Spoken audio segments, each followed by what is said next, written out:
Have you ever heard a sound in your house at night that just wasn't right? A creak, a whisper, a noise you can't quite place? For Liam and Chloe, it wasn't a creak. It was a cry.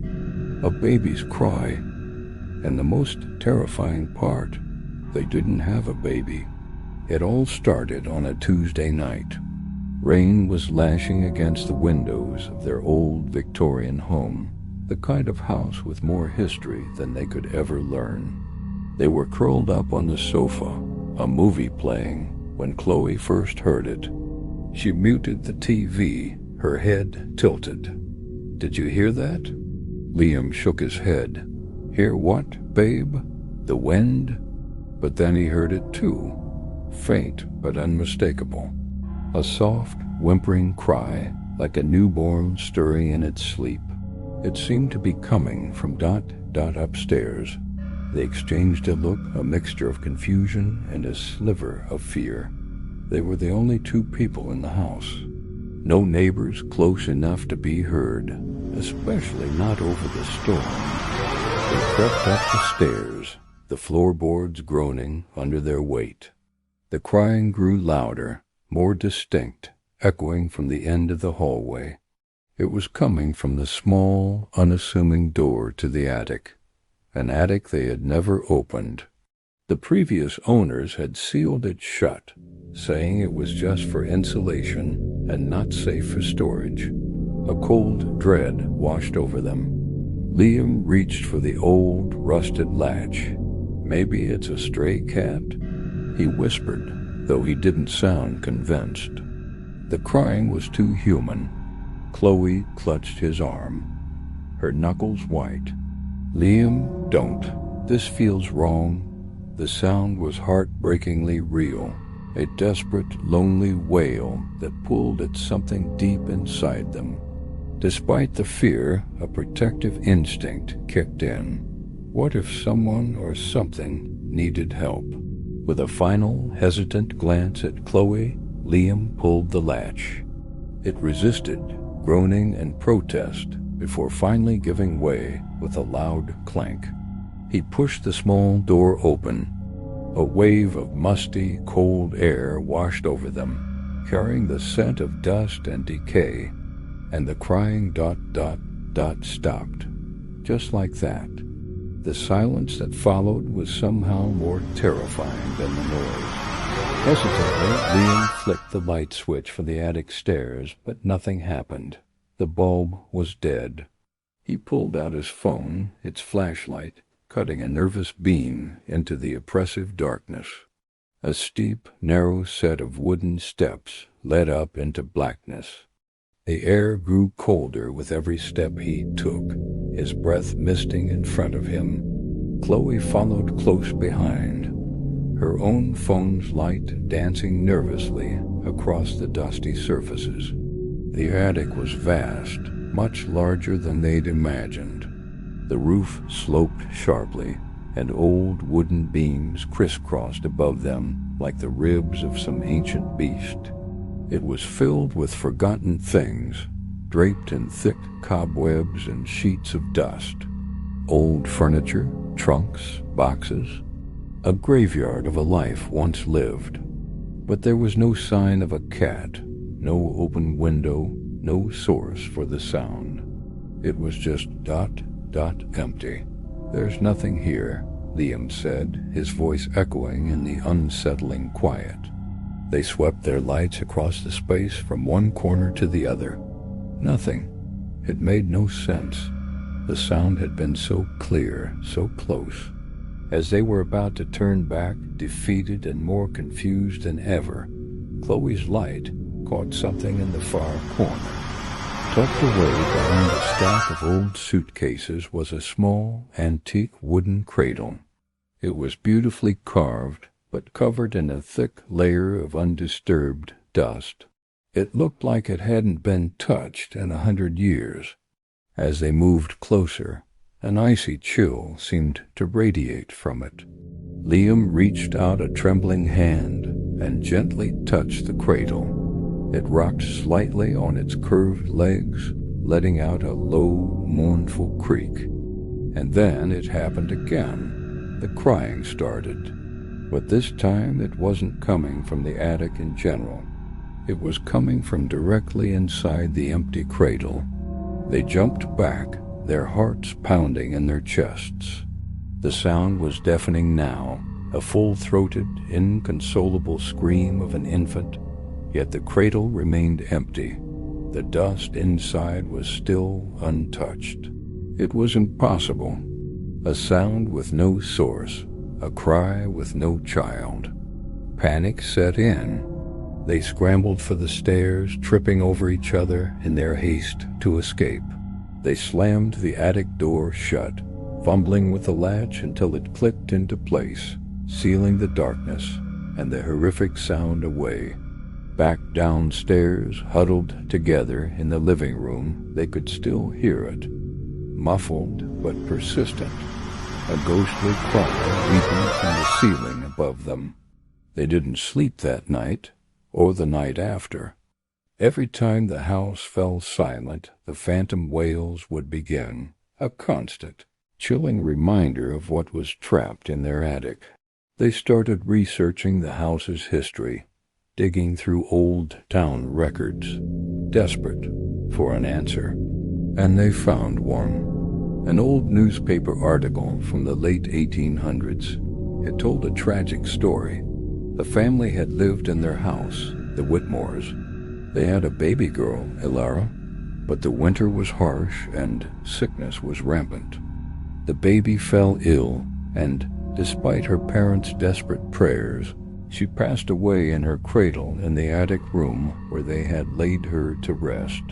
The article said the mother was so consumed by grief she claimed she could still hear her baby crying at night.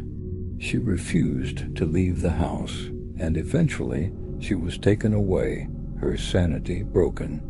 The father, heartbroken, sealed the attic and sold the house, leaving everything behind, including the cradle.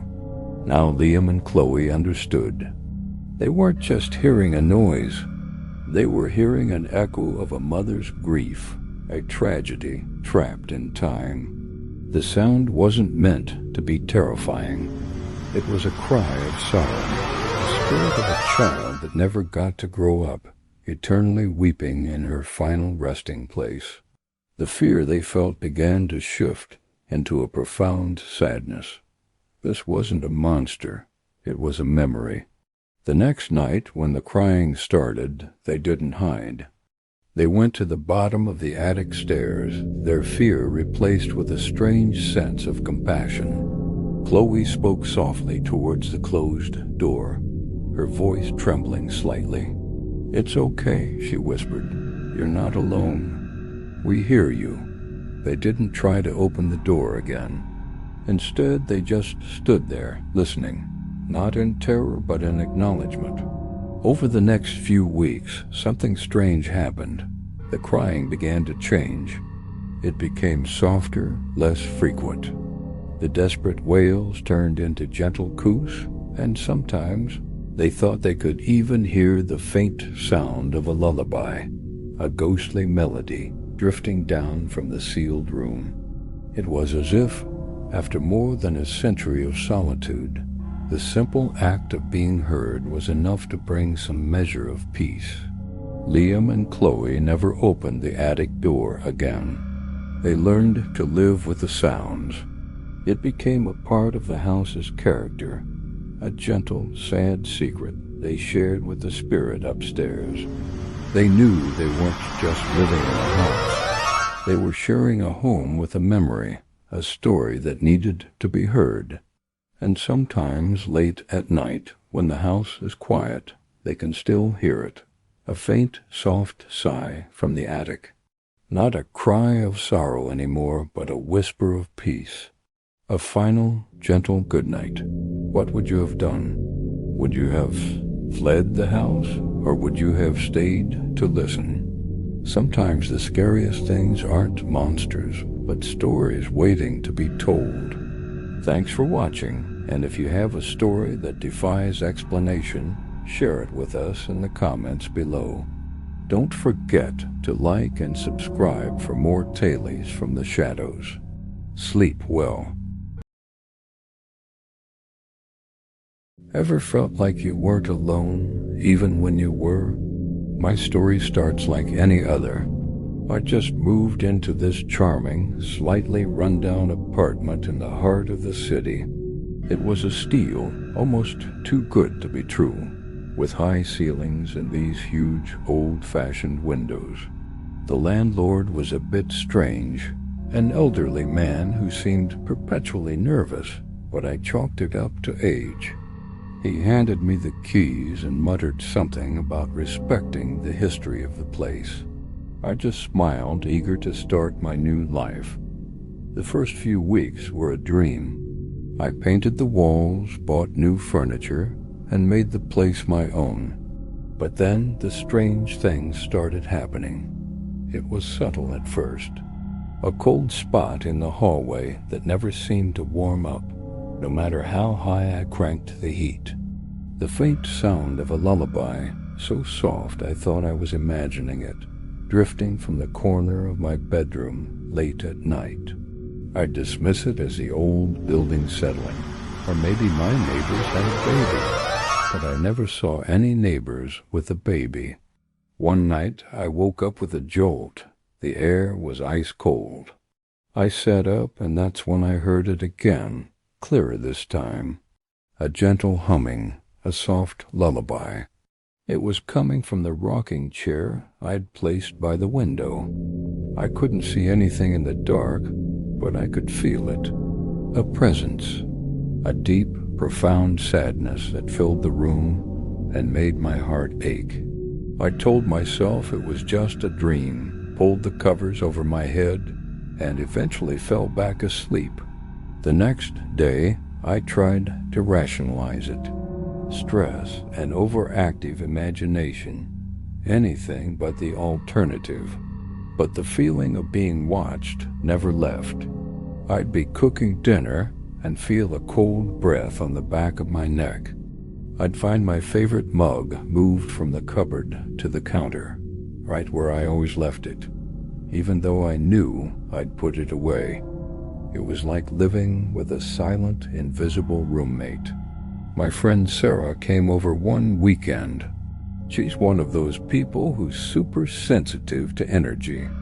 She walked in, stopped dead in the doorway, and her face went pale. "What's wrong with your apartment?" she asked, her voice trembling. "It feels heavy, like someone is grieving." I laughed it off, but her words stuck with me. She refused to stay the night, saying the sadness was too overwhelming. That's when the fear really started to creep in. I started doing some research. I went to the local library and looked up the history of the building. It took days of digging through dusty old records, but I finally found it. An old newspaper article from the 1920s. The headline was tragic. "Young mother and infant perish in tenement fire." The article detailed how a fire had swept through the building, and a young woman named Elara had been trapped in her apartment. She was found clutching her newborn baby, both lost to the smoke. The article mentioned she was buried in a small, unmarked plot, somewhere on the property, as was the custom for the unfortunate back then. My blood ran cold. The apartment number matched mine. I suddenly understood the cold spots, the lullaby, the profound sense of grief. It was Elara. She was still here with her baby. The thought terrified me, but it also filled me with a strange sort of pity. She wasn't trying to harm me. She was just a mother, forever bound to the place where she lost everything, forever trying to comfort a child who could never grow up. I tried to live with it. I would whisper, "Good night, Elara," into the empty room before bed. Sometimes when I heard the humming, I'd hum along softly, hoping it would bring her some peace. But the nightly occurrences grew more distinct. The rocking chair would be gently swaying on its own when I woke in the middle of the night. I'd hear faint, soft weeping that would break my heart. It was a constant, sorrowful reminder that my home was also a tomb. The peace I was trying to make was shattered one Tuesday night. It was late, around 3 a.m. I woke up not to a sound, but to a light. A faint, ethereal, bluish glow was coming from the corner of my bedroom, from the rocking chair. My heart was hammering against my ribs, but I couldn't look away. I slowly, carefully sat up, and then I saw her. It wasn't a terrifying, monstrous figure like in the movies. It was a woman, translucent and shimmering in the moonlight. She was young, with long dark hair, wearing a simple, old-fashioned nightdress. She was sitting in my rocking chair, her form flickering like a candle flame. In her arms she held a tiny, swaddled bundle. Her head was bowed, and she was looking down at the bundle with an expression of infinite love and unbearable sorrow. She wasn't just holding the baby. She was nursing it. Her nightdress was unbuttoned, and she was cradling the spectral infant to her chest, humming that same heartbreaking lullaby. The sight wasn't scary, not in the way a jump scare is. It was deeply existentially terrifying. I was witnessing an intimate, eternal moment of a mother's grief, a loop she was trapped in for a century. She wasn't just a ghost. She was a memory, replaying her final act of love over and over again. She didn't seem to notice me. She was completely lost in her world, in her moment with her child. I couldn't breathe. I couldn't move. I just watched, frozen, as this spectral mother tended to her ghostly baby. The air was so cold, it felt like shards of glass against my skin. I could feel her sorrow wash over me in waves, so powerful it felt like I was drowning in it. After what felt like an eternity, she slowly began to fade. The blue light dimmed, the rocking stopped, and the chilling cold receded, leaving only the silence of the night, and the image burned into my mind. I didn't sleep for the rest of the night. I sat on my bed, staring at the empty rocking chair, shaking uncontrollably. I couldn't stay there. I couldn't sleep in a room that served as a spectral nursery. I couldn't share my home with that much pain. It wasn't my place. The next morning, as the sun came up, I started packing. I didn't care about the lease or the deposit. I threw my clothes into suitcases, my books into boxes. Every shadow made me jump. Every creak of the floorboards sent a jolt of fear through me. I called my landlord and told him I was leaving. He didn't sound surprised. He just sighed and said, "I was afraid of this. Some people can feel her more than others." He admitted he knew about Elvira, that no tenant had ever stayed longer than a few months. I left that afternoon. As I closed the apartment door for the last time, I glanced back at the window. For a split second, I thought I saw a pale face looking out, a flicker of movement. I didn't wait to find out. I walked away and never looked back. I still think about her sometimes, Elvira, the mother in the rocking chair, forever nursing her phantom child. I hope one day she finds peace, but I knew I couldn't be the one to give it to her. Some stories you're just not meant to be a part of. Thanks for listening, and remember to subscribe for more strange tales. My name is Elvira, and I live alone. Or at least, I used to think I did. It started 3 weeks ago. A flicker of the lights, a cold spot in the hallway. I brushed it off. Old house, faulty wiring, drafts. There's always a rational explanation, right? That's what I told myself, anyway. But then the whispers began.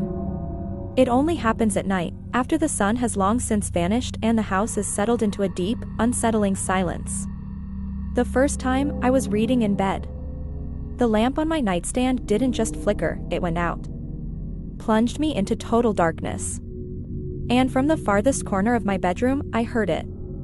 A soft, raspy sound, like dry leaves skittering across pavement. It shaped my name. Ilara. My heart hammered against my ribs. I froze, straining my ears, telling myself I'd imagined it. The wind, maybe?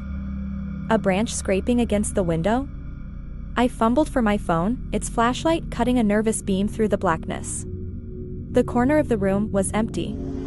Just a chair with a pile of clothes I'd meant to put away.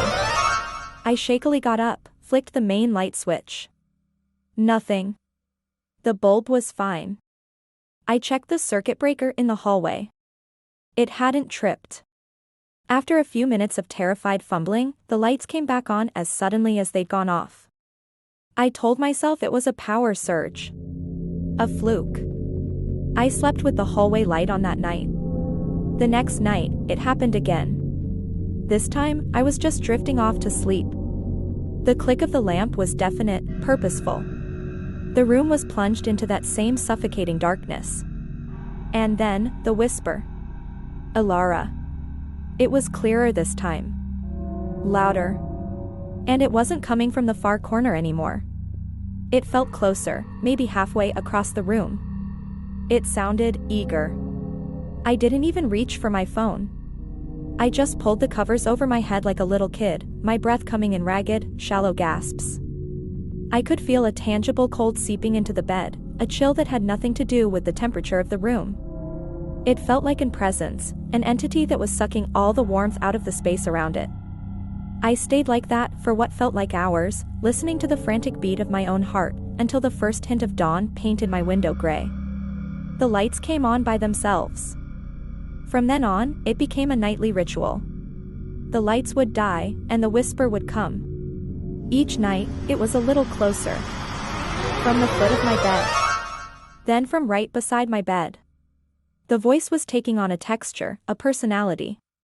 It was a dry, ancient sound, filled with a terrifying, patient hunger. It never said anything else. Just my name, drawn out, as if savoring the sound of it on a tongue that hadn't spoken in centuries. I tried everything. I had an electrician come over. He spent a whole day checking the wiring. "Everything's perfect, miss," he'd said, looking at me like I was crazy. "Best wiring I've seen in a house this old." I bought new lamps, new bulbs, even a battery-powered generator. It made no difference. When night fell, the power would cut, even the generator would inexplicably fail, and the whisper would find me in the dark. I stopped sleeping in my bedroom. I moved to the living room couch. The first night, there was silence. Blessed, wonderful silence. I actually cried with relief. I thought, maybe, I'd beaten it. Maybe it was tied to that room. The second night, as I lay on the couch, every light in the house went out at once. A profound, echoing silence descended. And then, from the darkened doorway of the hall leading to my bedroom, it came. Ilara. It was back at the starting point, but it had found me. It knew where I was. The fear is a physical thing now. It lives in my gut. I haven't had a full night's sleep in weeks. My eyes are bloodshot, my hands tremble constantly. During the day, I'm a ghost. I walk through my life in a fog, just waiting for the sun to go down. The daylight hours are a countdown to the terror. My friends are worried. They tell me I look awful. How can I explain that I'm being haunted by a voice? That something is slowly, patiently crawling its way across my room each night, just to whisper my name? They'd think I was losing my mind. Sometimes, I think they might be right. Last night was the worst. The lights went out, and the silence that followed was heavier than ever before. I was on the couch, wrapped in a blanket, staring into the impenetrable black. I waited. 1 minute. 2. Nothing. I started to hope, a fragile, stupid little hope. And then I felt it. A cold breath on the back of my neck. And the whisper, no longer a whisper but a guttural, possessive hiss, directly into my ear. Alara. I screamed. I scrambled off the couch and ran, blindly, crashing into furniture.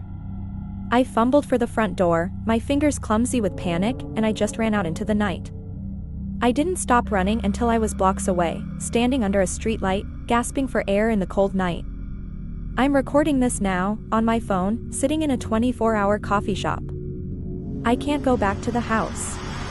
I know I can't. But I also know that leaving doesn't solve anything. It found me when I moved to the couch. It will find me again. What I don't understand is, what does it want? Why is it doing this? It hasn't hurt me, not physically. But it's destroying me, piece by piece. The sun is coming up. I feel a small measure of relief, but it's temporary. It's a reprieve, not a rescue. I have to go back eventually. All my things are there. My life is there. But I know, as surely as I know my own name, that tonight, the lights will go out. And when the whisper comes, there will be no distance left between us. It will be right there. I don't know what happens then. And I don't think I want to. If you're watching this, I don't know. Maybe just check your light switches. And if you ever hear something whisper your name from a dark corner, don't assume you're imagining it.